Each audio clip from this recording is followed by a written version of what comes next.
সায়ন্তিনী পলমলের লেখা গল্প মন মাঝারে। তোমার ছাতাটা একটু সরিয়ে রাখবে প্লিজ। জলতরঙ্গের মতো কথাগুলো আকাশের কানে এসে ছুঁল। ঘাড় ঘুরিয়ে কথার উৎসের দিকে তাকাতেই বুকের মধ্যে সুনামি আছড়ে পড়ল তার। হালকা বৃষ্টির ছাঁট লাগা পনিটেল অল্প অল্প দুলছে। ঠোঁটের নিচে তিলটা নিশ্চিন্তে বসে আছে। হরিণের মতো চোখ দুটো আকাশের দিকেই নিবদ্ধ। প্লিজ একটু সরিয়ে রাখো না, আমি রাখার জায়গা পাচ্ছি না। মুগ্ধতার আবেশ কাটিয়ে এর চেয়ে বেশি কিছু বলতে পারল না আকাশ। নিজের কালো ছাতাটা সরিয়ে জায়গা করে দিল গোলাপির উপর লাল ফুলছাপ ছাতাটাকে। রাজেশ স্যার পড়িয়ে চলেছেন। স্যার যেদিন নতুন কিছু বোঝান সেদিন পড়াতে পড়াতে স্যার একেবারে কেমিস্ট্রির মধ্যে ডুবে যান। উনি এত সুন্দর করে বোঝান যে ছাত্রছাত্রীরাও খুব মন দিয়ে শোনে। ওনার পড়ানোর এই দক্ষতার কারণেই ওনার কোচিংয়ে ভর্তি হওয়ার জন্য সবাই মুখিয়ে থাকে। কিন্তু মুশকিল হলো স্যার একটা ব্যাচে 10 জনের বেশি পড়ান না। ওনার ধারণা বেশি ভিড় হলে সবার দিকে সমান নজর দিতে পারবেন না, তাই সবাই সুযোগ পায় না। আগে এলে আগে হবে এরকম একটা ব্যাপার। আকাশদের এই ব্যাচে 10 জন গত বছর থেকেই হয়ে আছে, কেউ পড়া ছেড়েও যায়নি। তাহলে এইচএস পরীক্ষার মাত্র 7 মাস আগে এই মেয়েটা ঢুকলো কী করে? তার উপর ওদের ব্যাচে ওদের 10 জনের সাথে স্যারের ভাইজি শাওনও পড়ে। ওদের ব্যাচটায় শহরের বিভিন্ন স্কুলের সবচেয়ে ভালো ভালো ছেলেমেয়েরা পড়ে বলে স্যার শাওনকে ওদের সাথেই পড়ান। শাওন নিজেও অবশ্য পড়াশোনায় খুবই ভালো। এমনিতেই 11 জন এই ব্যাচে, তার উপর স্যার এই নতুন মেয়েটাকে হঠাৎ করে নিলেন কেন? আকাশ যতদূর জানে স্যার তার নিয়ম ভাঙেন না কোনো দিনও, তা সে যত ভালো ছাত্রই আসুক না কেন। তাহলে এই মেয়েটা এমন কে? অবশ্য এই মেয়েটা আসায় আকাশের ক্ষতি তো কিছুই হয়নি, শুধু বুকের বাম দিকটা একটু কেমন যেন করছে। মেয়েটাকে আগে কোথাও দেখেছে বলেও তো আকাশের মনে পড়ছে না। কারোর কোনো অসুবিধা থাকলে বলো। বোঝানো শেষ করে স্যার বললেন, কেউ কেউ প্রশ্ন করছে। আকাশ চুপ করে রইল, কারণ আজকের অর্ধেক পড়া বাদলা হাওয়ায় আকাশের কানের পাশ দিয়ে কোন দিকে যেন উড়ে গেছে। আকাশ, কোনো প্রবলেম? না স্যার, আকাশ মনে মনে বলল। প্রবলেম তো আছে, কিন্তু আপনাকে সেটা বলা যাবে না। আকাশ তাড়াতাড়ি সাইকেলটা বের করলো, কিন্তু লাভ হলো না। মেয়েটাকে নিয়ে যেতে বাড়ির লোক এসেছিল। বাইকে চেপে চলে গেল। একটা দীর্ঘশ্বাস ফেলে আকাশ সাইকেল নিয়ে গেটের বাইরে বেরোলো। শাওন দীপ্তির সাথে গেটের বাইরে গল্প করছে। আকাশ একটু দাঁড়িয়ে গেল। দীপ্তি চলে যেতেই আকাশ ডাকল, এই শাওন শোন। কি? তুই সুমন স্যারের কোচিংয়ে বায়োলজি পড়িস না? এটা কোনো নতুন কথা না, তুই এটা জানিস। হ্যাঁ জানি, মানে বলছিলাম কি, বোটানির একটা নোটস দিবে আমায়, খুব দরকার। আমতা আমতা করে বলে আকাশ। আসলে শাওন মেয়েটা এত কাঠখোট্টা আর মেজাজি যে আকাশ ওকে রীতিমতো ভয় পায়। এমনিতে আকাশের সাথে ওর বেশ ভালোই বন্ধুত্ব আছে, কিন্তু তাও ওর সাথে কথা বলতে গেলেই আকাশের বুক কাঁপে। শাওন ভ্রু কুঁচকে চোখ ছোট করে আকাশের দিকে তাকালো।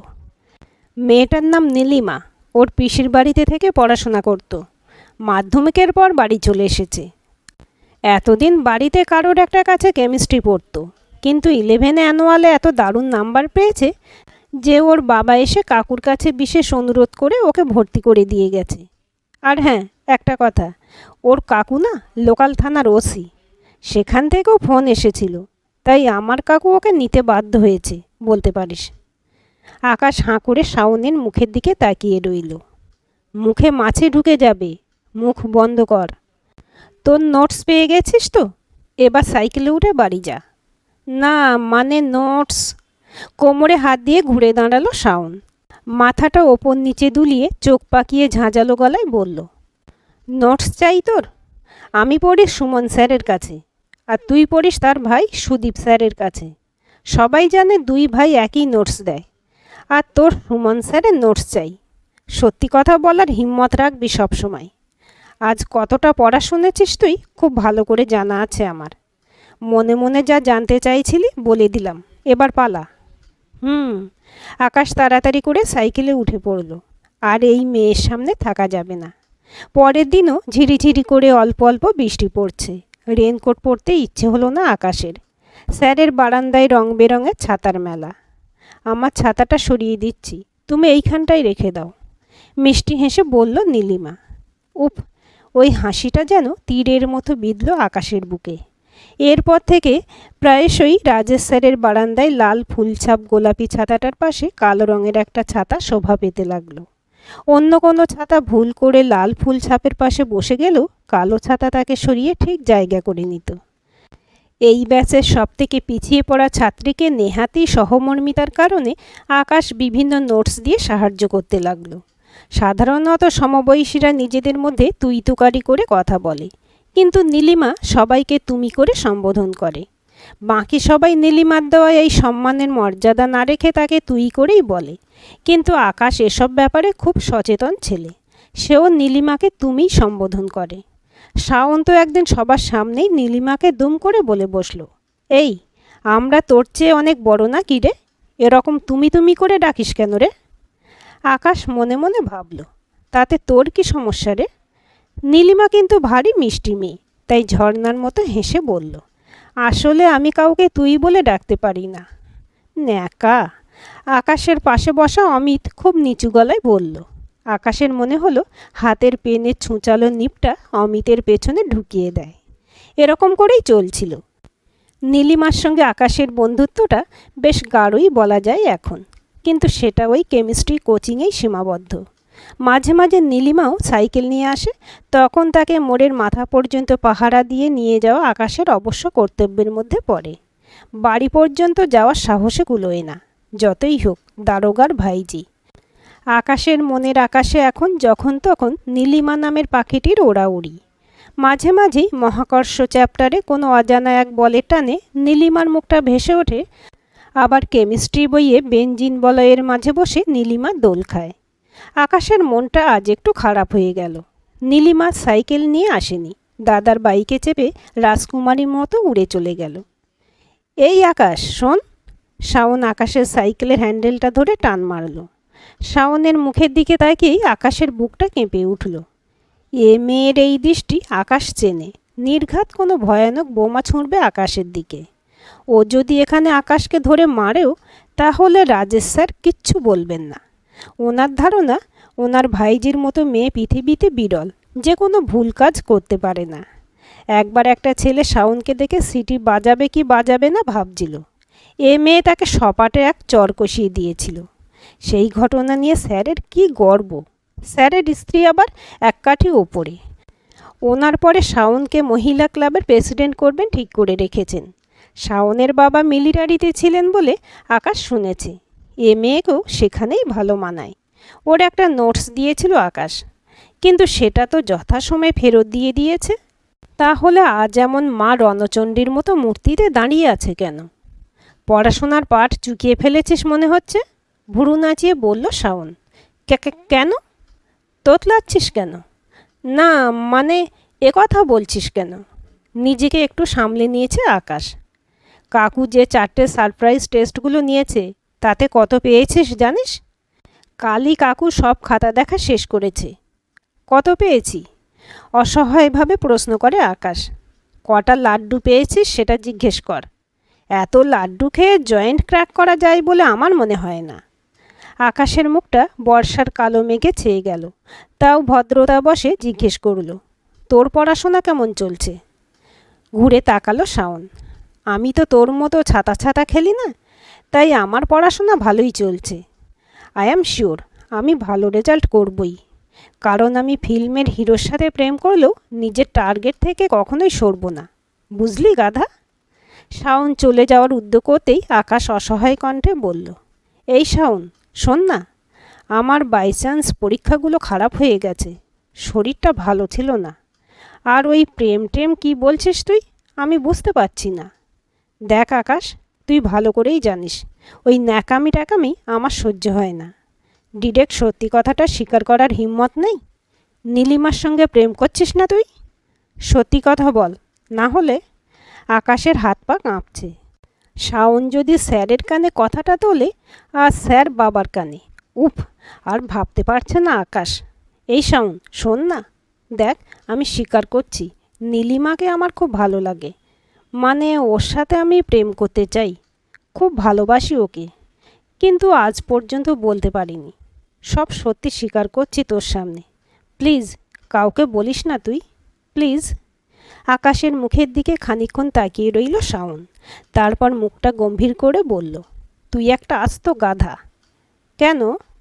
আবার অসহায় বোধ করে আকাশ। তুই কি ভাবলি পড়াশোনা ছেড়ে দিয়ে দিনরাত নীলিমা নীলিমা জব করলে নীলিমাকে পেয়ে যাবি? ওর ওই দারোগা কাকু জানতে পারলে হাজতে ঢুকে স্রেফ 3rd ডিগ্রি দেবে। কোনো এফআইআর, কোনো চার্জ লাগবে না, বুঝলি? আকাশ চোখ নিচু করে দাঁড়িয়ে রইল। বুকের মধ্যে ভীষণ একটা কষ্ট হচ্ছে। হয়তো এই জন্যই নীলিমাও কোনো দিন বেশি এগোয়নি। ফোন নাম্বার নিল, দরকার না হলে একটাও ফোন করেনি। অথচ আকাশের মনে হয় নীলিমা ওকে কোনো মতেই অপছন্দ করে না। শোন, উচ্চ মাধ্যমিকটা ভালো করে দে, জয়েন্টে ভালো রেজাল্ট কর, তারপর না হয় নীলিমাকে প্রপোজ করে ওর হাত ধরে ঘুরিস। তোর তো মেডিকেল টার্গেট, চান্স পেয়ে যা, তখন হয়তো ওই পুলিশ কাকুই তোকে 3rd ডিগ্রির বদলে বসিয়ে চা খাওয়াবে। তোর ভালোর জন্যই বললাম, এবার কি করবি তুই দেখ। ঝাঁঝের সঙ্গে কথাগুলো বলে শাওন রাস্তার উল্টো দিকে দাঁড়ানো আইসক্রিমওয়ালার কাছে চলে গেল। শাওন আইসক্রিম খাচ্ছে কেন আকাশের মাথায় ঢুকলো না। কী রে, ফোন করে ডাকলি কেন? শাওনের যথারীতি ডিটেকটিভদের মতো সন্দিগ্ধ সুর। ইতিমধ্যে উচ্চ মাধ্যমিক পরীক্ষা এবং জয়েন্ট এন্ট্রান্স সব কিছুই সাঙ্গ হয়ে গেছে। শাওনের পরামর্শটা আকাশের মনে গেঁথেছিল, তাই আবার পড়াশোনায় মন লাগিয়েছিল। ফলস্বরূপ মেডিকেলে বেশ ভালো ফল হয়েছে আকাশের। অবশ্য শাওন ওর চেয়েও ভালো ফল করেছে। নীলিমার মেডিকেলে হয়নি, তবে সে ইঞ্জিনিয়ারিং পেয়েছে। কিন্তু ইঞ্জিনিয়ার হবে না ভালো সাবজেক্ট নিয়ে অনার্স পড়বে, সেই নিয়ে দ্বন্দ্বে আছে সে। আকাশের সাথে ফোনে এইসব কথা হলো, এর চেয়ে বেশি এগোতে এখনও সাহস হয়নি আকাশের। বিশেষ করে এটা শোনার পর থেকে যে ওর দারোগা কাকু ও টিউশনের স্যারদের গণহারে ধমক দিয়ে গেছেন নীলিমা মেডিকেলে পায়নি বলে। কী রে, হাঁ করে দাঁড়িয়ে থাকার জন্য আমাকে ডেকেছিস? না মানে, তুই আমায় একটা কাজ করে দিবি প্লিজ। কী কাজ? ভুরু কুঁচকে জিজ্ঞেস করল শাওন। একটু দম নিয়ে সাহস সঞ্চয় করে আকাশ তারপর এক নিঃশ্বাসে বলে চলল, দেখ, তোর কথা মতো আমি জয়েন্টে ভালো রেজাল্ট করেছি। তোর চেয়ে একটু খারাপ হলেও আমার রেজাল্টটাও ভালোই। কিন্তু আমি সাহস করে নীলিমাকে আমার মনের কথা বলতে পারছি না। এরপর তো অ্যাডমিশন হয়ে গেলে শহর ছেড়ে চলে যেতে হবে। এখান থেকেই ফোনে বলে উঠতে পারছি না। আর বাইরে গিয়ে তো, তাই আমি একটা চিঠি লিখেছি। হয়তো চিঠি ব্যাপারটা একটু ওল্ড স্টাইল, কিন্তু আজও রোম্যান্টিক। এখন তো আমার নীলিমার সঙ্গে দেখা হয় না, আর ফোন করে কোথাও ডাকতেও সাহসে কুলোচ্ছে না। তাই এই চিঠিটা প্লিজ তুই ওর হাতে পৌঁছে দিস। তুই ওর বাড়ি গেলেও কেউ কিছু সন্দেহ করবে না। প্লিজ শাওন, এরপর তো কে কোথায় চলে যাব, আবার কবে দেখা হবে কে জানে। বন্ধু হয়ে এইটুকু উপকার কর আমার। আকাশ শাওনের হাতটা চেপে ধরল। চিঠিটা দে। আজ আকাশ বেশ সেজেগুজে বেরিয়েছে। শাওন ওকে ফোন করে ডেকেছে একটা জায়গায়, দরকার আছে বলল। আকাশ চিঠির ব্যাপারে জানতে চেয়েছিল, তাতে মেয়ে গম্ভীর স্বরে বলল, আসতে বলছি আসবি। শাওনকে এর চেয়ে বেশি কিছু জিজ্ঞেস করার সাহস নেই আকাশের। যথাস্থানে পৌঁছে দেখল শাওন গম্ভীর মুখে একটা দোকানের সামনে দাঁড়িয়ে আছে। কী রে, কী খবর? উৎসাহে আকাশের হৃদস্পন্দন বেড়ে গেছে। এই নে। একটা কাগজ বাড়িয়ে দিল শাওন। নীলিমা চিঠি দিয়েছে?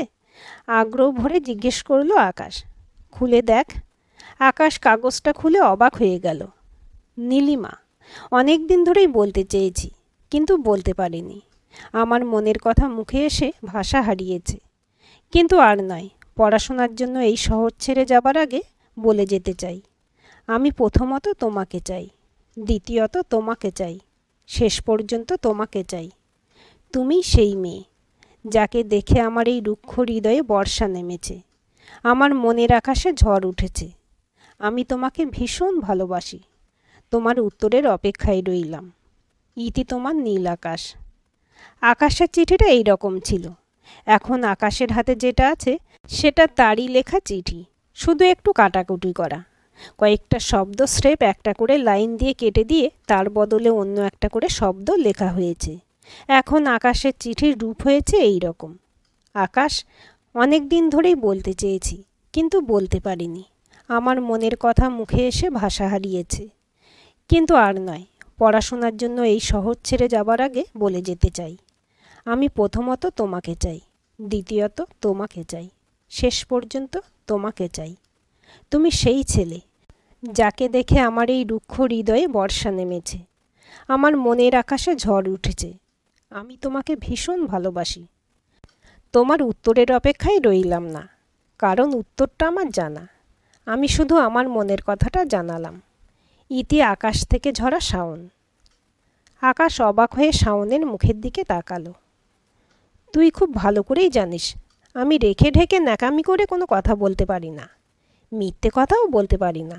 এই চিঠিটায় যেগুলো লেখা আছে সব সত্যি কথা। আমি জানি তুই নীলিমাকে খুব ভালোবাসিস, তাই তোর কথা ভেবে ওকে চিঠিটা দেব বলে নিয়েছিলাম, কিন্তু পারলাম না। আমি বুঝতে পারলাম আমি সিনেমা সিরিয়ালের নায়িকাদের মতো উদার হতে পারবো না। যাকে আমি ভালোবাসি তার প্রেমিকাকে নিজের হাতে প্রেমপত্র দিতে পারবো না আমি। তুই নিশ্চিতভাবে জিজ্ঞেস করতিস আমি কেন চিঠিটা নিয়েও নীলিমাকে দিইনি, তাই তোকে সত্যি কথাটা জানিয়ে দিলাম। তবে তো চিন্তা নেই, ওই যে গোলাপি রঙের বাড়িটা দেখতে পাচ্ছিস, নীলিমা ওখানে গান শিখতে এসেছে, একটু পরে বেরিয়ে আসবে। একাই এসেছে সাইকেল নিয়ে, তুই নিশ্চিন্তে কথা বলতে পারবি।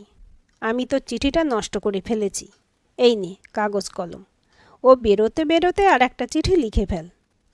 আকাশের হাতে একটা গোলাপ ফুলে ছাপ দেওয়া রাইটিং প্যাড আর পেন ধরিয়ে শাওন জোর কদমে সামনের দোকানটার কাঁচের দরজা ঠেলে ভেতরে ঢুকে গেল।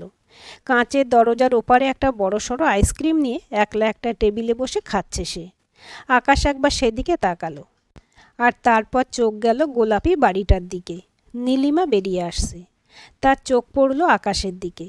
নীলিমা এগিয়ে আসছে আকাশের দিকে, আকাশও এগিয়ে গেল। আরে টুকটুকি, তুই এত বড় হয়ে গেছিস। আমি মাধ্যমিক দিয়ে দিলাম এই বছর। তুমি তো চাইল্ড স্পেশালিস্ট হয়েছ, বাড়িতে চেম্বার খুলেছ, আমি সব জানি। বাব্বা, এ তো বিশাল ব্যাপার। টুকটুকি, শাওন বাড়িতে আছে? রবিবার দিদি চেম্বার বন্ধ রাখে। ঠিক আছে, তুই এইটা তোর দিদিকে দিয়ে আয়, ততক্ষণে আমি স্যার আর কাকিমার সাথে দেখা করি। ওকে। টুকটুকি ভেতরে চলে গেল। রাজেশ স্যার বেরিয়ে এলেন। আরে আকাশ, তুই আয় আয়, কতদিন পর এলি। স্যার সাদর আমন্ত্রণ জানালেন। সোফায় বসার সাথে সাথে কাকিমাও এলেন। তোমার স্যার তোমাদের ব্যাচটার কথা খুব বলে। স্যারের ছেলে বিফার্ম পড়ছে তার কথা, অন্যান্য টুকটাক এ কথা সে কথার পর আকাশ গলা ঝেড়ে বলল, স্যার, কাকিমা, আমি আপনাদের একটা কথা বলতে চাই। কি কথা? বাবা মা আমাকে বিয়ে করার জন্য বলছে। আমি শাওনকে বিয়ে করতে চাই, বাড়িতে বলেওছি। বাবা মার কোনো আপত্তি নেই। আমি আপনাদের মতামত জানার জন্যই আজ এসেছি। আত্মবিশ্বাসের সঙ্গে কথাগুলো বলল আকাশ।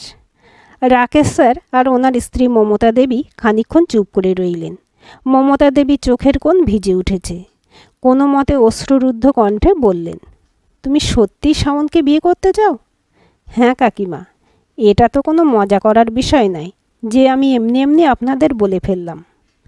রাজেশ স্যার আকাশের দিকে তাকিয়ে বললেন, আসলে তোর কাকিমা শাওনকে নিয়ে সবসময় চিন্তা করে। জানিস, শাওন যখন 1.5 বছরের আমার বৌদি ব্রেন টিউমারে মারা যায়, তোর কাকিমা তখন সদ্য এ বাড়িতে এসেছে। ও নিজে থেকে শাওনকে মানুষ করার দায়িত্ব নিজের হাতে তুলে নেয়। আমার দাদা তো আর্মিতে ছিলেন, বছরের বেশিরভাগ সময় বাড়িতে থাকতে পারতেন না। আমার মা আর মমতা মিলেই শাওনকে বড় করছিল। কিন্তু শাওন যখন 1-এ পড়ে, বর্ডারে জঙ্গিদের সাথে লড়াইয়ে দাদাও চলে গেল। শাওনের জন্য রইলাম শুধু আমরা। মমতার কাছে নিজের গর্ভের সন্তানদের চেয়েও শাওন আরও বেশি কিছু। জানো আকাশ, দুনিয়ার সবাই জানে শাওন খুব তেজি আর মেজাজি মেয়ে, কিন্তু জন্ম না দিলেও আমি জানি আমার মেয়েটা কীরকম। যতটা শক্ত ততটাই নরম ওর মনটা। কিছু না বোঝার বয়সেই বুঝে গিয়েছিল ওর মা আর ফিরবে না কোনো দিন কান্নাকাটি করেনি। দাদা যখন চলে গেলেন, গান স্যালুটের সময় দাদার কফিনের সামনে চুপচাপ দাঁড়িয়ে রইল। চোখে এক ফোঁটা জল নেই। অথচ ওর মা মারা যাবার পর বাবা মেয়ে দুজনে দুজনকে প্রবলভাবে আঁকড়ে ধরেছিল। দাদা যখন বাড়ি আসতেন দুজনকে আলাদা করা যেত না। সবাই অবাক হলো, আমি হইনি, কারণ আমি জানতাম ও কারোর সামনে চোখের জল বের করবে না। কিন্তু ভিতরে ভিতরে কষ্টে দুমড়ে মুচড়ে যাচ্ছে মেয়েটা। ওর ডাক্তার হয়ে গেছে, তাও আমার চিন্তা হয় এমন কেউ কি কোনো দিন ওর জীবনে আসবে যে ওকে ওর মতো করে বুঝবে। সব বাবা মাই সন্তানকে সুখী সংসারই দেখতে চায়। আজ তোমার কথা শুনে মনে হচ্ছে শাওন যদি এই বিয়েতে রাজি হয় তাহলে খুব ভালো হয়। তুমি অনেক ছোটবেলা থেকেই ওকে চেনো, জানো এমন মেয়ে কেউ কখনো দেখেছে যে মনে খুব কষ্ট পেলে কাঁদে না, বসে বসে আইসক্রিম খায়। আসলে ওর বাবা যখন বাড়ি আসতেন বাবা মেয়েতে মিলে প্রচুর আইসক্রিম খেতেন। হয়তো এভাবেই ও নিজের কষ্টে বাবাকে পাশে খোঁজে। আকাশ অস্পষ্ট বলে, জানি। শাওন নিস্তব্ধ হয়ে বসে আছে, হাতে একটা কাগজ নিয়ে। একটু আগে টুকটুকি দিয়ে গেল। আকাশ এসেছে, ওর হাত দিয়ে এই কাগজটা পাঠিয়েছে। ডাক্তারি পড়তে দুজন দুই শহরে গিয়েছিল। তারপর কালে ভাদ্রে খুব অল্প সময়ের জন্য দেখা হয়েছে। মাঝে সাঝে ফোনে প্রয়োজনীয় কথা হয়েছে, তার বেশি কিছু না। হাতের চিঠিটার দিকে আবার তাকালো শাওন। পাগলি শাওন, অনেক দিন ধরেই বলতে চেয়েছি, কিন্তু ইচ্ছে করেই বলিনি। আমার মনের কথা মুখে আনার জন্য সাহস সঞ্চয় করছিলাম, কিন্তু আর নয়।